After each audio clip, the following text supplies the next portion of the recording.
Hey, first grade readers, guess what? Today is the final day in our reading unit. In fact, it's the final day of all teaching points in all of our units of study for first grade.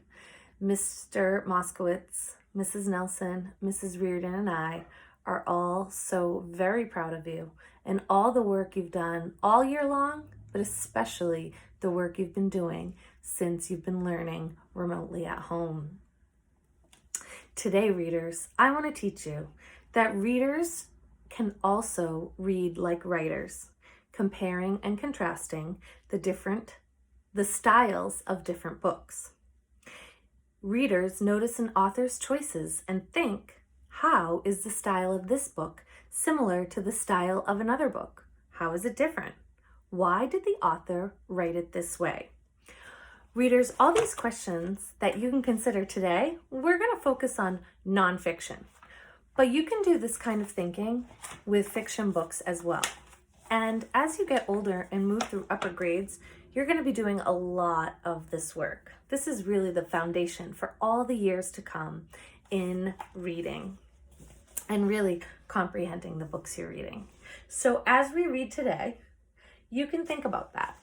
And in the learning plans, we'll be thinking about that. And in the learning plans, you'll see, where did I put it? There it is, that I've included the chart about common nonfiction text structures to look out for, because when you're comparing and contrasting your nonfiction books, you can look at the different text structures and again, be thinking, how is this the same? How is it different? And really ask yourself, why do you think the author wrote it this way?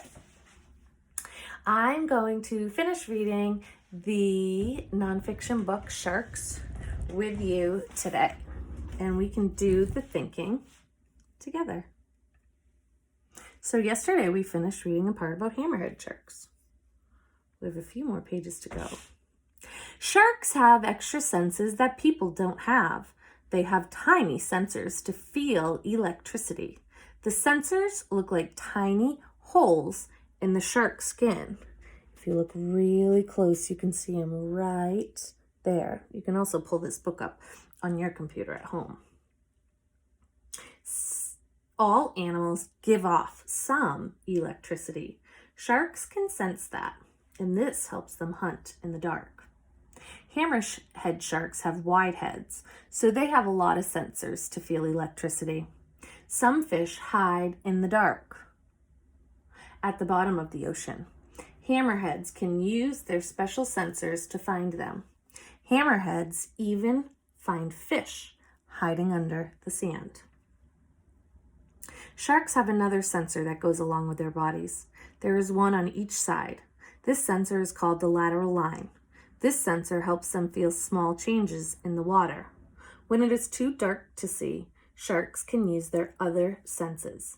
These senses tell the shark if another fish is swimming nearby. I'm noticing that this author does a lot of zoom-ins, but also a lot of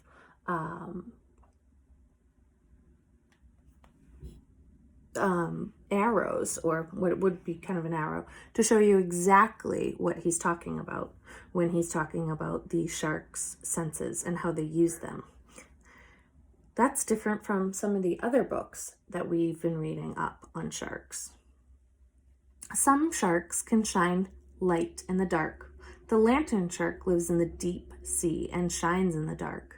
This light helps male and female sharks find each other. The lantern shark is small, but it has spikes on its back to protect it from bigger fish. But it has spines on its back to protect it from bigger fish. These spines light up to scare away fish that might eat them. The megamouth shark shines light around its mouth. Plankton and shrimp are attracted to light. When these small creatures come near the light, the megamouth shark eats them. I want to pause here just for a sec, because I'm really thinking about how this author is focusing on how these sharks that are in the dark water find their predators or what they like to eat.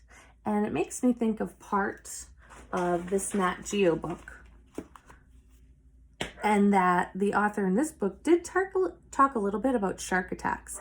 I'm thinking both authors really wanted their readers to know that sharks really aren't out to eat people. That shark attacks can be very rare, especially in the deep water. I'm thinking they both wanted to really teach readers about sharks, not to scare them and think about sharks as the scariest animal in the water, but really to help readers better understand sharks. What do you think? Don't mind my dog, she's barking in the background. If sharks are active in the dark, do they ever sleep? These reef sharks look like they are sleeping in a dark cave. People dive underwater to see these sharks.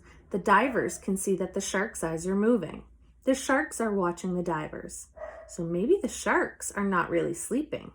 Maybe they are just resting. Sharks need water to flow in through their mouths and out through their gills. This is how they breathe. Water flows in when sharks swim. This is why they must always keep swimming. These sharks can never stop. Some sharks can pump water into their mouths. These sharks can rest on the bottom and breathe without having to swim. I think that's the basking shark. We learned about that in another book. Some people think that sharks can swim half asleep. Part of their brains may stay awake while another part goes to sleep. They may take short naps this way. Other sea animals and birds can do this. It is a way of sleeping while moving. Is this shark half asleep? That's some interesting information. I never knew that about sharks or birds or other sea animals for that matter. Do you want to see what sharks really do in the dark? You may be able to visit sharks at night at an aquarium. Then you can see for yourself. Wow, readers, what another very fascinating and fabulous book about sharks. Did you notice that each book that we read had different information, but some information that was the same? Again, no matter whether you're reading fiction or nonfiction genre books, you can always notice an author's choices and do some thinking around why did the author write that way. And then you can compare the books and see what's the same and what's different. Compare and contrast the books and what's the same and what's different. Readers, fantastic job. Have a great day reading to yourself. And at the end of your reading time today, make sure you click on the Celebrate link, dance around and celebrate an amazing year of reading in first grade. Tomorrow, you're going to see me doing a read aloud just for you. And next week, we'll also have some special guest readers as well. Bye, my friends.